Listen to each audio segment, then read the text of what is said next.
আজকে ডিমের ডেভিল করব। তো আলু ডিম সেদ্ধ বসিয়েছি, কেটে ভালো করে ধুয়ে সেদ্ধ করতে দিয়েছি। আলুটা সেদ্ধ হয়ে গেছে, ছুলে নিয়েছি আলুটাকে। এদিক দিয়ে আদা রসুন আর কাঁচা লঙ্কা একটু জিরে টক দই দিয়ে আমি একটু পেস্ট করে নিয়েছি। আর এখানে পেঁয়াজ কুচিয়ে রেখে দিয়েছি। তেলটা গরম হয়ে গেছে, আমি কোচানো পেঁয়াজগুলো দিয়ে দেবো। পেঁয়াজটা ভাজা ভাজা একটু করে নেব। পেঁয়াজটা অনেকটা ভাজা হয়ে গেছে মোটামুটি। এবার মশলাটা দিয়ে দেবো। মশলাটা দিয়ে দেবো, নুন আপনাদের স্বাদ মতন দেবেন, হলুদ, চিনি আপনাদের যতটুকু, যেমন আপনারা মিষ্টি খাবেন তেমনই দেবেন। বেশি মিষ্টিতে ভালো লাগে না, অল্প অল্প। মশলা দিয়ে তেল ছেড়ে দিয়েছে, এবার আলু সেদ্ধটা দিয়ে দেবো। আমি আলুটা সেদ্ধ করে চটকে রেখে দিয়েছি, এবার দেবো। আলু সেদ্ধটা দিয়ে দিচ্ছি এটার মধ্যে। আলুটা সম্পূর্ণ দিয়ে দিয়েছি, এবার আলুটাকে ভালো করে কষিয়ে নেব। হয়ে গেছে, আমি নেব একটু গরম মশলার গুঁড়ো দিয়ে দিলাম। হয়ে গেছে, আলুর মাখাটা কষিয়ে নিয়েছি।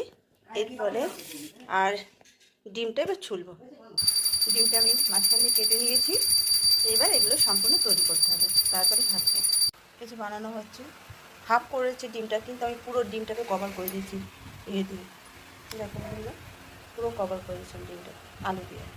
আমি গোলায় দেওয়ার আগে আমি একবার বিস্কুটের গুঁড়োতে এটাকে ইয়ে করে নিচ্ছি, মাখিয়ে রাখছি যাতে ভালো হয়।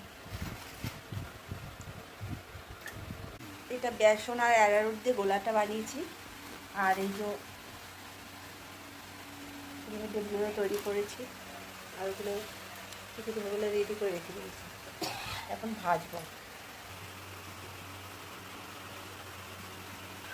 তেলটা গরম হয়ে গেছে, এবার এগুলো দিয়ে চপটা দিয়ে দিচ্ছি। গ্যাসটা আস্তে আস্তে করে এগুলো ভাজবো। হয়ে গেছে, ডিমের এগুলো তুলে নেবো। এবার হয়ে গেছে এগুলো ভাজা, এবার তুলে নেব। এটা বন্ধুরা দিয়ে দিচ্ছি। বন্ধুরা, আমার মেয়ে এই প্রথম ডিমের টেবিল এত সুন্দর খেতে গেছে, এবার কি বলবো, এ দেখলে বুঝতে পারতেন। তো খুব সুন্দর হয়েছে, এত ভালো, এত সুন্দর মচমচে হয়েছে। মানে দুটো তিনটে কোনো ব্যাপার নাই, যত খাবো তত ইচ্ছা হচ্ছে। দোকানে যেমন পাবো না ভাই, বলে লাভ নেই, খুব সুন্দর হয়েছে, মচমচে করা হয়েছে, আমার খুব ভালো লেগেছে।